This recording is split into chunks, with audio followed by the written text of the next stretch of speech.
ബൈബിളിലൂടെ ഒരു തീർത്ഥാടനം എന്ന വചന പഠന പദ്ധതിയിലേക്ക് മാന്യപ്രേക്ഷകർക്ക് സ്വാഗതം.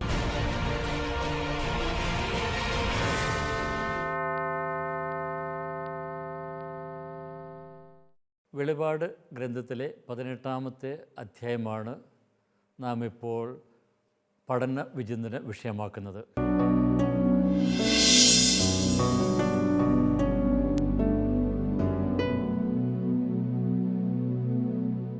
പതിനേഴാമത്തെ അധ്യായത്തിൽ ബാബിലോൺ എന്ന് പറയുന്ന സാമ്രാജ്യത്തിന് മേലുള്ള ശിക്ഷാവിധിയെക്കുറിച്ച് പറഞ്ഞു.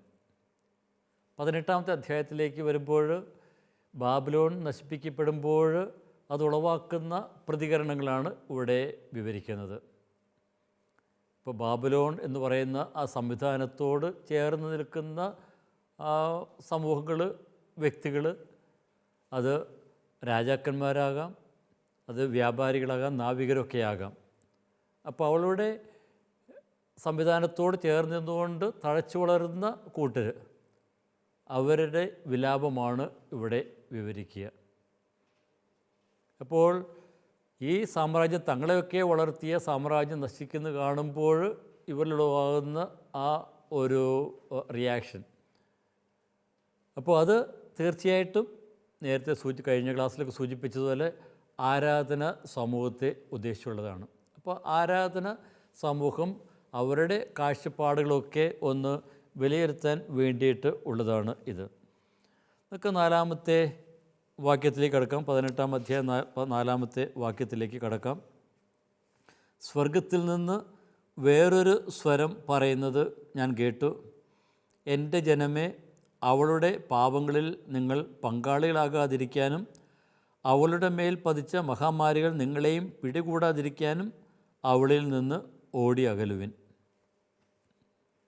അപ്പോൾ ഇവൾക്ക് നേരിടുന്ന ആ നാശങ്ങളെ വിവരിച്ചുകൊണ്ട് ഈ മഹാവേശ്യയിൽ നിന്ന്, ഈ സാമ്രാജ്യത്തിൽ നിന്ന്, ഈ സംവിധാനങ്ങളിൽ നിന്ന് ഓടി അകലാനായിട്ടുള്ള ആഹ്വാനമാണ് ഇവിടെ ഉള്ളത്. ഇവിടെ മുകളിൽ നിന്നുള്ള സ്വരം എന്ന് പറയുമ്പോൾ അത് തീർച്ചയായിട്ടും സ്വർഗീയമായിട്ടുള്ള ഒരു സ്വരം തന്നെയാണ്. നമ്മൾ ദർശന ഭാഗത്ത് 4-ാം അധ്യായം മുതൽ പല ഇടങ്ങളിലും നമ്മൾ ഈ സ്വർഗീയ സ്വരം നമ്മൾ കാണുന്നുണ്ട്. ചിലപ്പോൾ ഇത് സ്വർഗതലത്തിൽ നിന്നുള്ള സ്വരമായിട്ട് കാണാം. ചിലപ്പോൾ ഒക്കെ ബാബിലോണും സഖ്യകക്ഷികളുമൊക്കെ പറയുന്ന സ്വരം നമ്മൾ കേൾക്കുന്നുണ്ട്. ഇനി ഏറ്റവും ആരംഭത്തിൽ ഉള്ള, ഈ അധ്യായത്തിൽ ആരംഭത്തിൽ ഉള്ള ആ ഒരു വാക്യം ഓടി അകലുക, ഇനി അവസാനം പറയുന്ന ആഹ്ലാദിക്കുക, ഇത് രണ്ടും ദൈവജനത്തോട് പറയുന്ന വാക്യങ്ങളാണ്. അപ്പോൾ ഇതിനിടയ്ക്കാണ്, ഈ ദൈവജനത്തോട് പറയുന്ന ഈ വാക്യങ്ങൾക്ക് ഇടയ്ക്കാണ് ബാബിലോണിൻ്റെയും രാജാക്കന്മാരുടെയും വ്യാപാരികളുടെയും തലത്തിൽ നിന്നുള്ള കാര്യങ്ങൾ. അപ്പോൾ ഇത് ലക്ഷ്യം വയ്ക്കുന്ന എന്താണ്? ഈ ഒരു കയാസ്റ്റിക് സ്ട്രക്ചർ എന്ന് വേണമെങ്കിൽ പറയാം. അപ്പോൾ അത് ലക്ഷ്യം വയ്ക്കുന്നത് ഇത് കേൾക്കുന്ന ആളുകൾ, ശ്രോതാക്കൾ, ആരാധന സമൂഹം, ഇവിടെ വിവരിക്കുന്ന ആ സംവിധാനത്തിൻ്റെ കെട്ടുപാടുകളിൽ നിന്നൊക്കെ പുറത്തു കടക്കുക, ഇതിൻ്റെ മായിക വലയത്തിൽ നിന്ന് പുറത്തു കടക്കുക, ഇതിൻ്റെ ആ തിന്മയിൽ നിന്ന് അകലുക. അപ്പോൾ അതാണ് ഇവിടെ ഗ്രന്ഥകാരൻ ഉദ്ദേശിച്ചിരിക്കുന്നത്. ഇപ്പോൾ ഈ ഒരു ശൈലി ഉപയോഗിച്ചുകൊണ്ട് അർത്ഥമാക്കുന്നത്. ഇനി ഇവിടെ സ്വർഗത്തു നിന്നുള്ള സ്വരം അത് ദൈവത്തിൻ്റേതാണെന്നും അല്ലെങ്കിൽ ക്രിസ്തുവിൻ്റേതാണെന്നും ഒക്കെയുള്ള വ്യാഖ്യാനങ്ങളൊക്കെ ഉണ്ട്. ആരാധന സമൂഹത്തോടുള്ള ഒരു സ്വർഗീയ സ്വരമായിട്ട് നമുക്കിതിനെ കാണുവാനായിട്ട് കഴിയും. 18-ാം അധ്യായത്തിൽ 2-ാമത്തെ വാക്യത്തിൽ പറയുന്ന പോലെ ചുറ്റും സംഭവിക്കുന്ന കാര്യങ്ങൾ അത് ഈ സമൂഹത്തോട് വ്യാഖ്യാനിച്ച് കൊടുക്കുന്നതാണ് ഇവിടെ കാണുക. ഇതിൽ പറഞ്ഞിരിക്കുന്ന സന്ദേശങ്ങൾ ഏറ്റവും പ്രധാനപ്പെട്ട, ഏറ്റവും ആദ്യം വരുന്നത് അവളിൽ നിന്ന് ഓടി അകലുവിൻ. വളരെ ശക്തമായിട്ടുള്ള ഒരു ആഹ്വാനമാണ്, ദൈവജനത്തോടുള്ള വളരെ ശക്തമായിട്ടുള്ള ആഹ്വാനം. അപ്പോൾ അത് പഴയ നിയമ ചില പ്രവാചക വചനങ്ങളെ അടിസ്ഥാനമാക്കി, അതിൻ്റെ പശ്ചാത്തലമാക്കി രചിച്ചിരിക്കുന്ന ഒരു പ്രയോഗമാണ്. ഉദാഹരണത്തിന് ജെറമിയ 51:6 ബാബിലോണിൻ്റെ മധ്യത്തിൽ നിന്ന് ഓടിയകലുവിൻ, നിങ്ങൾ ഓരോരുത്തരും സ്വന്തം ജീവൻ രക്ഷിക്കുവിൻ, അവളുടെ ശിക്ഷയിൽ നിങ്ങൾ നശിക്കാതിരിക്കട്ടെ, ഇത് കർത്താവിൻ്റെ പ്രതികാര സമയമാണ്, അവിടുന്ന് അവൾക്ക് പ്രതിഫലം നൽകുകയാണ്. ഇപ്പോൾ ജെറമ്യാ പ്രവാചകൻ വളരെ ശക്തമായിട്ട് ബാബിലോണിൻ്റെ നാശത്തെക്കുറിച്ച് പറയുന്നു. അപ്പോൾ അതിൽ നിന്ന് അകലുവാനായിട്ട് ജനങ്ങളോട് പറയുന്നു. അതുപോലെ തന്നെ 51-ാം അധ്യായത്തിൽ 45-ാമത്തെ വാക്യത്തിൽ ഇപ്രകാരം പറയുന്നു, എൻ്റെ ജനമേ, അവളുടെ മധ്യയിൽ നിന്ന് പുറത്തു വരുവിൻ, കർത്താവിൻ്റെ ഉഗ്രകോപത്തിൽ നിന്ന് ഓരോരുത്തരും സ്വജീവൻ രക്ഷിക്കുവിൻ. വളരെ വികാരഭരിതമായിട്ടാണ് പ്രവാചകൻ ഇവിടെ പറയുക. അപ്പോൾ ഈ നഗരത്തോടൊപ്പം സാമ്രാജ്യത്തോടൊപ്പം നശിക്കാതിരിക്കാനായിട്ട് നിങ്ങൾ പുറത്തു വരുവാനായിട്ട് ഇവിടെ ഉദ്ബോധിപ്പിക്കുന്നു. അതുപോലെ തന്നെ യെശയ്യാ പ്രവാചകനും സമാനമായിട്ടുള്ള പ്രവചനം നടത്തുന്നുണ്ട്. 52-ാമത്തെ അധ്യായത്തിൽ 11-ാമത്തെ വാക്യം, അകന്നു പോകുവിൻ, അകന്നു പോകുവിൻ, അവിടെ നിന്ന് പുറത്തു പോകുവിൻ, അശുദ്ധ വസ്തു അവർ സ്പർശിക്കാതിരിക്കട്ടെ, കർത്താവിൻ്റെ പാത്രവാഹകരെ, നിങ്ങൾ അവളിൽ നിന്ന് പുറത്തു പോകുവിൻ, നിങ്ങൾ തന്നെ ശുദ്ധീകരിക്കുവിൻ. ഇപ്പോൾ ഇവിടെ ഈ പ്രവാചക വചനങ്ങളെല്ലാം ഇവിടെ സൂചിപ്പിക്കുന്നത് തിന്മയുടെ വ്യവസ്ഥിതികളിൽ നിന്നെല്ലാം ദൈവജനം അകന്ന് നിൽക്കണം എന്ന് സൂചിപ്പിക്കുവാനായിട്ടാണ്. അപ്പോൾ ഒരു ശൈലി തന്നെയാണ് ഇവിടെ എടുത്തിരിക്കുന്നത്. ബാബിലോണിൻ്റെ തകർച്ചയെ അവതരിപ്പിച്ചുകൊണ്ട് അവളിൽ നിന്ന് ഓടി അകലുവാനായിട്ട് ഉദ്ബോധിപ്പിക്കുന്നു. അപ്പോൾ പ്രവാചക സന്ദേശം തന്നെയാണ് വെളിപാട് ഗ്രന്ഥകാരനെടുത്ത് അത് ആരാധന സമൂഹത്തിന് നൽകുന്നത്. അപ്പോൾ ആദിമ സഭ ഈ പ്രബലമായിട്ടുള്ള അവരുടെ ചുറ്റുമുള്ള പ്രബലമായിട്ടുള്ള വ്യവസ്ഥയിൽ നിന്ന് അകലണം. കാരണം അവരൊക്കെ ജീവിക്കുന്നത് വളരെ നിസ്സാരയായിട്ടുള്ള അന്നത്തെ സഭ ജീവിക്കുന്നത് വളരെ പ്രബലമായിട്ടുള്ള ഒരു വ്യവസ്ഥിതിയിലാണ്. റോമൻ സാമ്രാജ്യത്തിൻ്റെ ഒരു കരാളഹസ്തം എന്ന് വേണമെങ്കിൽ പറയാം. അപ്പോൾ അങ്ങനെയുള്ള ഒരു അവസ്ഥയിൽ ജീവിക്കുന്ന അവർ ഇതിൽ നിന്ന് ഒക്കെ അകന്നു മാറുക എന്ന് പറയുന്നത് അത്ര എളുപ്പമുള്ള കാര്യമൊന്നുമല്ല. പക്ഷേ എങ്ങനെ ആണ് അവർ അകന്നു മാറേണ്ടത് എന്നതിനെക്കുറിച്ചുള്ള ഒരു മാർഗരേഖയൊന്നും ഇവിടെ അവതരിപ്പിക്കുന്നില്ല. പൗലോസിൻ്റെ ലേഖനത്തിൽ ഈ പലപ്പോഴുമൊക്കെ സഭകൾക്കുള്ള സന്ദേശത്തിൽ അവരെന്താണ് ചെയ്യേണ്ടതെന്ന് ഓരോ കൂട്ടർക്കും വെവ്വേറെ സന്ദേശങ്ങളൊക്കെ കൊടുക്കാറുണ്ട്. എന്ന് പറയുന്ന പോലെ അക്കം വിട്ട് ഓരോരോ കാര്യങ്ങൾ ഇവിടെ അവതരിപ്പിക്കുന്നൊന്നുമില്ല. അപ്പോൾ അവർ പിന്തുടരേണ്ട ഒരു ജീവിത മാർഗരേഖയും ഇവിടെ ഗ്രന്ഥകാരൻ അവതരിപ്പിക്കുന്നില്ല. അപ്പോൾ ചെയ്യുന്നത് അടിസ്ഥാനപരമായ ഒരു ദർശനം നൽകുന്നു.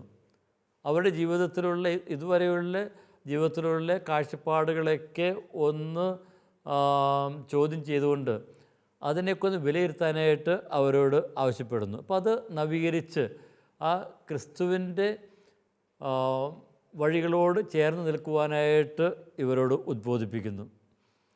അപ്പോൾ സാമൂഹ്യ വ്യവസ്ഥിതികളിൽ ഏതെല്ലാം ദൈവത്തോടും ക്രിസ്തുവിനോടുള്ള സമർപ്പണത്തോട് യോജിക്കുന്നില്ല എന്ന് ദൈവജനം വിവേചിച്ചറിയണം. അപ്പോൾ അത് തിരിച്ചറിയുവാനായിട്ടാണ് ഇവിടെ ഗ്രന്ഥകാരൻ ഈ ശക്തമായിട്ടുള്ള ഈ ആഹ്വാനം നൽകുന്നത്. ഇപ്പോൾ ഓടി അകലുന്ന എവിടെ നിന്നാണ് ഓടി അകലുന്നത്? അത് അവളുടെ പാപങ്ങളിൽ നിന്നാണ്. ഇവിടെ ഉപയോഗിച്ചിരിക്കുന്ന പ്രതീകങ്ങൾ അത് അന്നുണ്ടായിരുന്ന പല തിന്മകളെയൊക്കെയാണ് അവതരിപ്പിക്കുന്നത്. അന്ന് തീർച്ചയായിട്ടും അവരൊക്കെ വളരെയധികം ഓടി അകലുവാനായിട്ട് ശ്രമിച്ചിരുന്ന വ്യാജ ആരാധന, ചക്രവർത്തി ആരാധനയിൽ പങ്കുചേരാനായിട്ട് അവർ നിർബന്ധിക്കപ്പെട്ടിരുന്നു എന്ന് നമുക്കറിയാം. അതുപോലെ തന്നെ അന്നുണ്ടായിരുന്ന തൊഴിൽ സംഘങ്ങളിൽ അംഗങ്ങളായിട്ടിരുന്നവർ അവർ പലപ്പോഴുമൊക്കെ അതിൻ്റെ ആഘോഷങ്ങളിൽ പങ്കുചേരുമ്പോൾ വ്യാജ ആരാധനയിൽ പങ്കുചേരാനായിട്ടൊക്കെ അവരൊക്കെ നിർബന്ധിക്കപ്പെട്ടിരുന്നു. അപ്പോൾ സാമൂഹിക സാംസ്കാരിക ഒരു പശ്ചാത്തലത്തിൽ തന്നെ അവർക്ക് അതിനോട് യോജിച്ച് പോകേണ്ട ഒരു അവസ്ഥാവിശേഷമൊക്കെ ഉണ്ടായിരുന്നു. പക്ഷേ അതിനോടൊക്കെ എതിർത്ത് നിന്നുകൊണ്ട് അതിൽ നിന്ന് അകലുവാനായിട്ട് ആണ് ഇവർ പ്രേരിപ്പിക്കപ്പെടുക. പിന്നെ അതുപോലെ തന്നെ ഈ വ്യവസ്ഥിതി മുന്നോട്ട് വയ്ക്കുന്ന അല്ലെങ്കിൽ അവർ വളർത്തിയെടുക്കുന്ന ഒരു ധിക്കാര ചൂഷക മനോഭാവമൊക്കെ ഉണ്ട്. അതായത് അന്നുണ്ടായിരുന്ന വ്യവസ്ഥകളൊക്കെ ആർഭാടത്തിൻ്റെ വ്യവസ്ഥകളൊക്കെ അത് ചൂഷണത്തിൽ പടുത്തുയർത്തുകയാണ് എന്ന് നമുക്കൊക്കെ അറിയാം. വ്യാപാരികളൊക്കെ ചൂഷണം ചെയ്ത് തന്നെയാണ് ധനമൊക്കെ ആർജിച്ചിട്ടുള്ളത്. പിന്നെ ആ സാമ്രാജ്യം എല്ലാവരെയുമൊക്കെ അടിച്ചമർത്തിയാണ്, അക്രമത്തിലൂടെയാണ് അവിടെ സമാധാനമൊക്കെ അവിടെ സ്ഥാപിച്ചെടുത്തത്. അപ്പോൾ ആ സാമ്രാജ്യത്തിൻ്റെ വ്യവസ്ഥയിലൂടെ ചേർന്ന് നിൽക്കുമ്പോൾ ഈ മൂല്യങ്ങളൊക്കെ അവർ സാവധാനം സ്വാംശീകരിക്കുന്നു. അപ്പോൾ ഈ പാപങ്ങളിലൊക്കെ പങ്കുചേരുന്നവർ അവളെപ്പോലെ അശുദ്ധരായിട്ട് തീരുന്നു. അപ്പം അതുകൊണ്ട് തന്നെ അവളിൽ നിന്ന് അകലുക, അതായത് അവളുടെ പാപങ്ങളിൽ നിന്ന് ഒക്കെ അകലുക. ഇനി അവളോട് ചേർന്ന് നിൽക്കുന്നവർ ദൈവസന്നിധിയിൽ നിന്നാണ് അകന്ന് പോകുന്നത്. ഇപ്പോൾ നഗരത്തിൻ്റെ നാശത്തിനു മുമ്പ് ഓടി അകലുവാനായിട്ടുള്ള ആഹ്വാനം അത് നമ്മൾ പഴയ നിയമത്തിലും ഒക്കെ അതിന് ഉദാഹരണം നമ്മൾ കാണുന്നുണ്ട്. ഉദാഹരണത്തിന് ജെറമ്യ പ്രവാചകൻ്റെ പുസ്തകത്തിൽ 51-ാമത്തെ അധ്യായത്തിൽ 8-ാമത്തെ വാക്യത്തിൽ ബാബിലോൺ പെട്ടെന്ന് തകർന്ന് വീണു, അവളെ ഓർത്ത് വിലപിക്കുവിൻ. ഇനി 45-ാമത്തെ വാക്യത്തിൽ എൻ്റെ ജനമേ അവളുടെ അടുത്തു നിന്ന് ഓടി അകലുവിൻ, കർത്താവിൻ്റെ ഉഗ്ര കോപത്തിൽ നിന്ന് ജീവൻ രക്ഷിക്കുവിൻ. അപ്പോൾ ദൈവജനത്തോടുള്ള ആ ഒരു ആഹ്വാനം ഈ തിന്മയുടെ സംവിധാനങ്ങളിൽ നിന്ന് ഓടി അകലുവാനായിട്ടുള്ളതാണ്. അപ്പോൾ ഇവിടെ ഉപയോഗിച്ചിരിക്കുന്ന പ്രവാചകന്മാർ ഉപയോഗിച്ചിരിക്കുന്ന ആ പ്രതീകങ്ങൾ, ഓടി അകലാനായിട്ടുള്ള പ്രതീകങ്ങൾ ഇവിടെ വെളിപാട് ഗ്രന്ഥകാരൻ എടുത്തിരിക്കുന്നു. ഇനി അബ്രഹാം ലോത്തുമൊക്കെ ഓടി അകലുന്നത്, ആ സോദോം ഗൊമോറൊക്കെ നശിപ്പിക്കപ്പെടുമ്പോൾ ഓടി അകലുന്നത് ഒക്കെ നമ്മൾ കാണുന്നുണ്ട്. അപ്പോൾ അവിടെ ആ ഓടി അകലുന്നത് അത് ഒരു ദേശത്ത് നിന്നല്ല, യഥാർത്ഥത്തിൽ ഒരു വ്യവസ്ഥിതിയിൽ നിന്നാണ്, ഒരു പാപകരമായിട്ടുള്ള ഒരു വ്യവസ്ഥിതിയിൽ നിന്നാണ്. അപ്പോൾ ഓടി അകലുവാനായിട്ട് ആവശ്യപ്പെടുന്നത് ഒരു ദേശത്ത് നിന്ന് ഓടി അകലാനായിട്ടല്ല, അവർ തിന്മയുടെ ആ ഒരു വ്യവസ്ഥിതിയിൽ നിന്ന്, അതായത് ക്രിസ്തു ശിഷ്യരൊക്കെ ലോകത്തിൽ നിന്ന് ഓടി അകലുവാനായിട്ട് വിളിക്കപ്പെട്ടവരൊന്നുമില്ല. അവർ ലോകത്തിലായിരിക്കുന്നു, പക്ഷേ ആ ലോകത്തിൻ്റെ ആ മനോഭാവങ്ങൾ, ആ ജീവിതശൈലികൾ അത് അവർ സ്വീകരിക്കരുത്. അപ്പോൾ നഗരം സൂചിപ്പിക്കുന്ന ആ ശൈലികളിൽ നിന്നും ആചാരങ്ങളിൽ നിന്നുമൊക്കെ അകലുന്നതിനെക്കുറിച്ചാണ് ഇവിടെ പറയുക. അപ്പോൾ പാപകരമായിട്ടുള്ള ആ ജീവിത ശൈലിയിൽ നിന്നുമൊക്കെ ഓടി അകലുക. ഇനി ഇവിടെ ആദിമ സഭയെ സംബന്ധിച്ചിടത്തോളം, വെളിപാട് സൂചിപ്പിക്കപ്പെടുന്ന സഭയെ സംബന്ധിച്ചിടത്തോളം അവരൊക്കെ ഇതുപോലുള്ള പാപകരമായിട്ടുള്ള സാഹചര്യങ്ങളിലാണ് ജീവിച്ചിരുന്നത് എന്ന് നമുക്കറിയാം.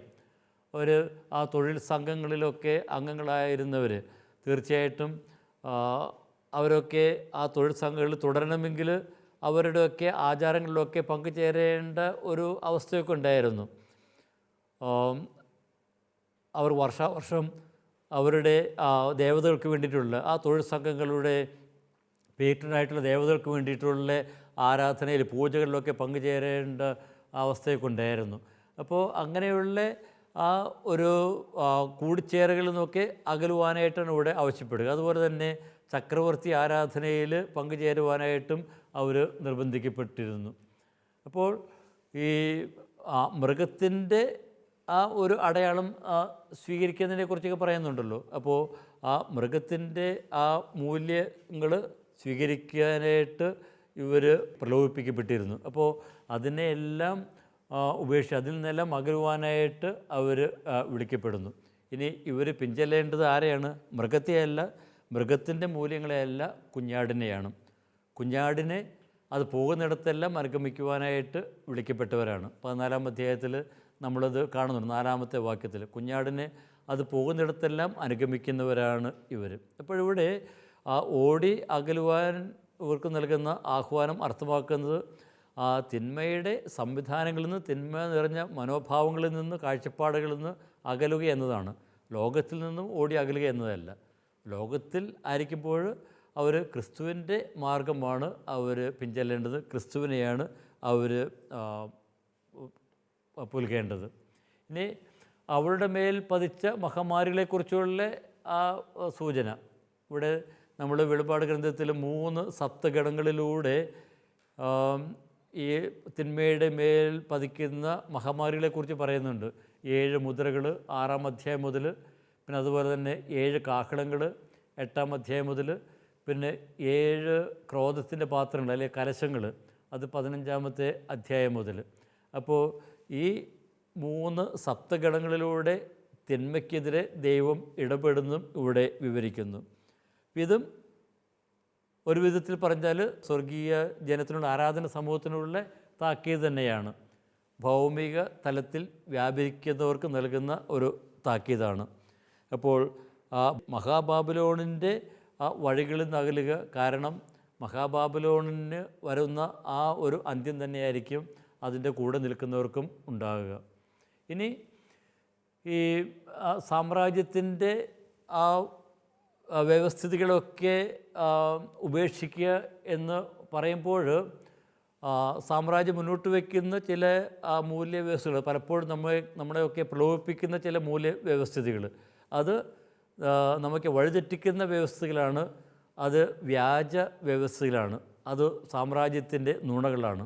അപ്പോൾ ഈ നുണകളൊക്കെ തിരിച്ചറിഞ്ഞ് യഥാർത്ഥ സത്യം എന്തെന്ന് തിരിച്ചറിയുവാനായിട്ട് നമുക്കൊക്കെ സാധിക്കണം.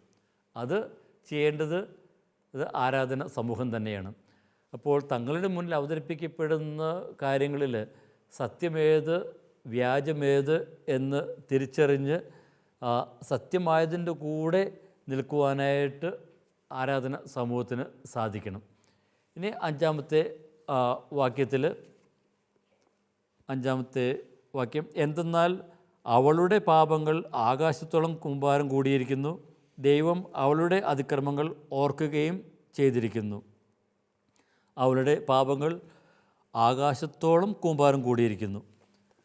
അപ്പോൾ ആകാശമുട്ടയുള്ള പാപങ്ങൾ. അപ്പോൾ ആ തിന്മ നിറഞ്ഞ സംവിധാനങ്ങൾ എന്തുമാത്രം ലോകത്തെ വഴിതെറ്റിക്കുന്നു എന്നാണ് ഇവിടെ അവതരിപ്പിക്കുന്നത്. അപ്പോൾ ആകാശമുട്ടയുള്ള പാപങ്ങൾ അത് നമ്മെ ഏറ്റവും ആദ്യം നമ്മെ ഓർമ്മപ്പെടുത്തുന്നത് പഴയ ഉൽപ്പത്തി പുസ്തകത്തിലെ ബാബേൽ ഗോപുരത്തെ തന്നെയാണ്. ആകാശമുട്ടയുള്ള ആ ഒരു ഗോപുരം. അപ്പോൾ ആകാശമുട്ടയുള്ള ആ ഗോപുരം എന്താണ് അർത്ഥമാക്കുന്നത്? അതായത് മനുഷ്യൻ്റെ അഹന്ത വളർന്ന് വളർന്ന് ആ സ്വർഗതലം വരെ എത്തി, ആ ദൈവസന്നിധി വരെ എത്തി, ആ ദൈവത്തെ സിംഹാസനത്തിൽ നിന്ന് താഴെ ഇറക്കിയിട്ട് തങ്ങൾ ആ സിംഹാസനം കൈവശപ്പെടുത്തുവാനായിട്ട് അവർ ശ്രമിക്കുന്നത്. അതാണ് ആ ബാബേൽ ഗോപുരത്തിൻ്റെ ആ ഒരു ആന്തരാർത്ഥം അത് തന്നെയാണ്. അപ്പോൾ ആകാശമുട്ടയുള്ള മനുഷ്യൻ്റെ പാപം, അതായത് മനുഷ്യൻ്റെ അഹന്ത വർദ്ധിച്ച് ദൈവത്തെ ഈ പ്രപഞ്ചത്തിൽ നിന്നും ഒഴിവാക്കി തങ്ങളാണ് പ്രപഞ്ചത്തെ നയിക്കുന്നത് എന്നുള്ള ആ ഒരു മൗഢ്യഭാവം. അപ്പോൾ ആകാശത്തോളം എത്തിയിരിക്കുന്ന ആ ഒരു പാപം. അപ്പോൾ ഇവിടെയുള്ള ഈ ഒരു വിശേഷണം ഈ സാമ്രാജ്യത്തിലുള്ള പാപത്തിൻ്റെ ആ ഗൗരവമാണ് അത് സൂചിപ്പിക്കുക.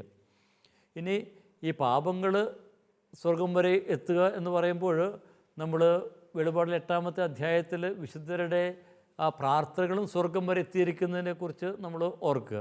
അപ്പോൾ വിശുദ്ധരുടെ പ്രാർത്ഥനകൾ എന്നതുപോലെ തന്നെ ഈ തിന്മയുടെ ശക്തികളുടെ ബാബിലോണിൻ്റെ പാപങ്ങളും ദൈവസന്നിധിയിലെത്തുന്നു, അതും അതിന് പ്രത്യുത്തരം പ്രതീക്ഷിക്കുന്നു. അപ്പോൾ ദൈവം ഈ തിന്മകളൊക്കെ ദൈവസന്നിധിയിലെത്തുമ്പോൾ തീർച്ചയായിട്ടും ദൈവം അതിനെതിരെ പ്രതികരിക്കും. ദൈവത്തിൻ്റെ ആ ഒരു പ്രത്യുത്തരം അതിനുണ്ടാകും എന്ന ഒരു ഉറപ്പാണ് ഗ്രന്ഥകാരൻ ഇവിടെ നൽകുക. അപ്പോൾ ദൈവം അതിക്രമവും അനീതിയും ഓർക്കുമ്പോൾ വിധിയാളനായിട്ട് വരുന്നു. അനീതിക്കെതിരെയായിട്ടാണ് ദൈവത്തിൻ്റെ ഇടപെടൽ. അപ്പോൾ ദൈവം ഇടപെടുന്നത് അനീതിക്കെതിരെയാണ്. ഇപ്പോൾ അനീതിക്കെതിരെയുള്ള ദൈവത്തിൻ്റെ ഇടപെടൽ ദൈവത്തിൻ്റെ നീതിയുടെ ഒരു മറുവശമായിട്ട് നമ്മൾ കാണണം.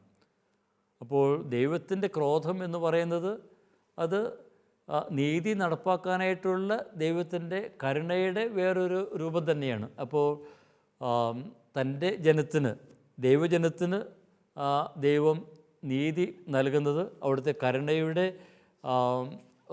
ഒരു ഭാവം തന്നെയാണ്. അപ്പോൾ അനീതിക്കെതിരെ ദൈവം ഇടപെടുന്നത് ദൈവം തൻ്റെ ദാസർക്ക് വേണ്ടിയിട്ട് നീതി നടപ്പാക്കുന്നതാണ്. അപ്പോൾ നമ്മൾ 6-ാമത്തെ അധ്യായത്തിൽ നമ്മൾ ആ നീതിക്ക് വേണ്ടിയിട്ടുള്ള നിലവിളി നമ്മൾ കാണുന്നുണ്ട്. 6-ാം അധ്യായത്തിൽ 11-ാമത്തെ വാക്യത്തിൽ 5-ാമത്തെ മുദ്ര തുറന്നു കഴിയുമ്പോൾ അവർ ചോദിക്കുന്ന ചോദ്യം 10-ാമത്തെ വാക്യത്തിൽ, പരിശുദ്ധനും സത്യവാനുമായ നാഥ, അങ്ങ് എത്രത്തോളം ഭൂമിയിൽ വസിക്കുന്നവരുടെ മേൽ ന്യായവിധി നടത്താതെയും ഞങ്ങളുടെ രക്തത്തിന് പ്രതികാരം ചെയ്യാതെയും ഇരിക്കും.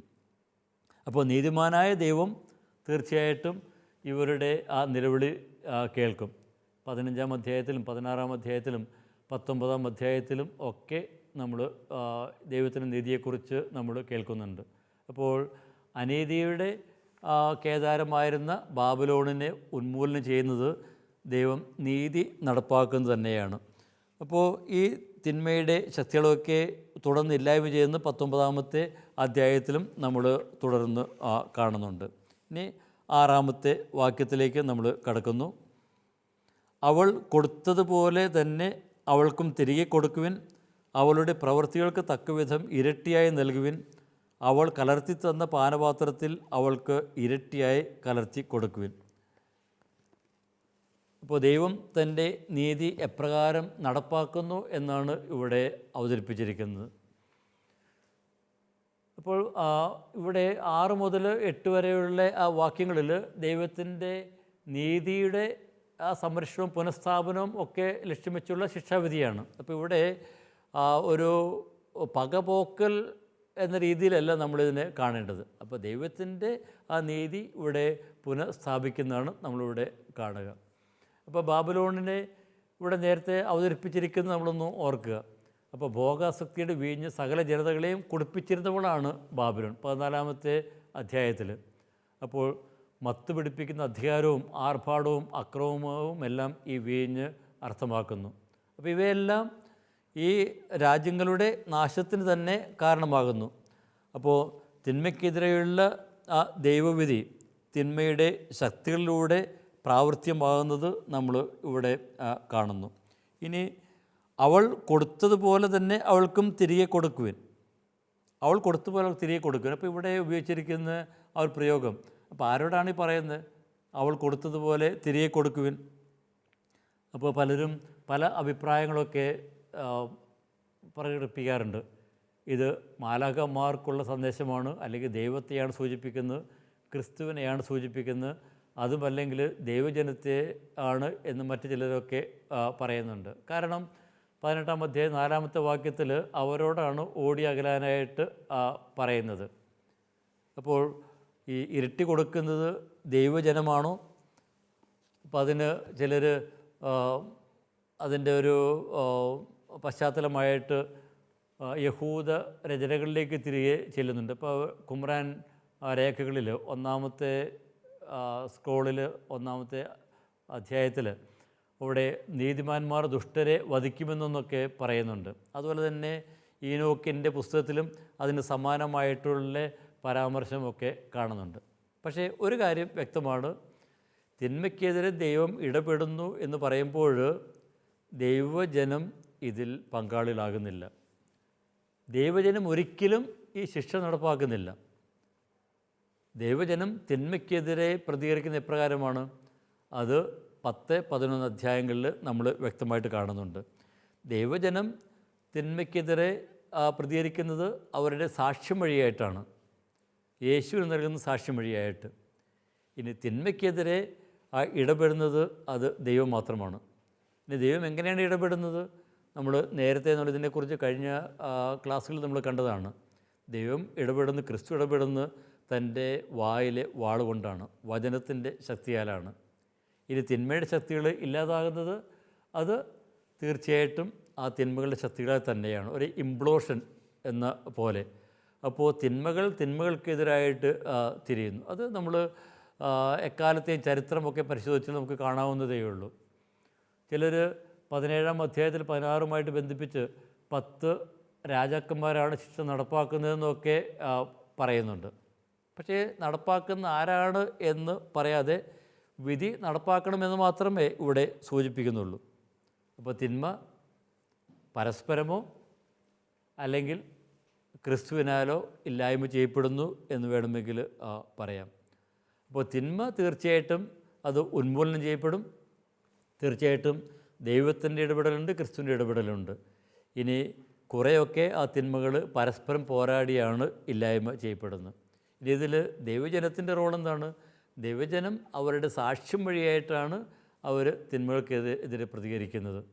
11-ാമത്തെ അധ്യായത്തിൽ അവർ സാക്ഷ്യം നൽകുമ്പോൾ ആ മൃഗം കയറി വന്ന് അവരെ വധിക്കുന്നത് കാണുന്നുണ്ട്. അപ്പോൾ അവർ ആ മൃഗത്തിനെതിരെ പോരാടുന്നൊന്നുമില്ല, പക്ഷേ അവർ സാക്ഷ്യം നൽകുകയാണ് ചെയ്യുന്നത്. ഇനി സാക്ഷ്യത്തിൻ്റെ അവസാനം 11-ാം അധ്യായത്തിൽ 13-ാം വാക്യത്തിൽ ഇവർ അവശേഷിച്ചിരിക്കുന്നവർ, കൊല്ലപ്പെടാതെ അവശേഷിച്ചിരിക്കുന്നവർ ദൈവത്തിന് മഹത്വം നൽകുന്നത് കാണുന്നുണ്ട്. അപ്പോൾ ഈ തിന്മയെ അവർ ഇല്ലായ്മ ചെയ്യുന്നത്, തിന്മയെ അതിജീവിക്കുന്നത് അവരുടെ സാക്ഷ്യം വഴിയായിട്ടാണ്. അപ്പോൾ ഈ 18-ാമത്തെ അധ്യായത്തിൽ ഈ തിന്മ നിറഞ്ഞ സംവിധാനങ്ങളിൽ നോടി അകലുവാനായിട്ട് ആഹ്വാനം ചെയ്യുന്നു. ഇനി തിന്മ ഇല്ലാതാകുന്നതിനെക്കുറിച്ച് പറയുന്നു, തിന്മ ഉന്മൂലനം ചെയ്യപ്പെടുന്നതിനെക്കുറിച്ച് പറയുന്നു. തിന്മ ഉന്മൂലനം ചെയ്യപ്പെടുന്നത് അത് തീർച്ചയായിട്ടും ദൈവത്തിൻ്റെ ഇടപെടൽ വഴിയായിട്ടാണ്, ക്രിസ്തുവിൻ്റെ ഇടപെടൽ വഴിയായിട്ടാണ്. പിന്നെ തിന്മകൾ പരസ്പരം പോരാടി ഇല്ലായ്മ ചെയ്യപ്പെടുന്നു. ഇനി ദൈവജനത്തിൻ്റെ റോള് ഇവിടെ എന്താണ്?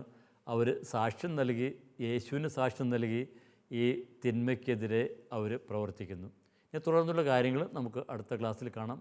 അതുവരെ എല്ലാവർക്കും ഈശോ മിശിഹായ്ക്കും സ്തുതിയായിരിക്കട്ടെ.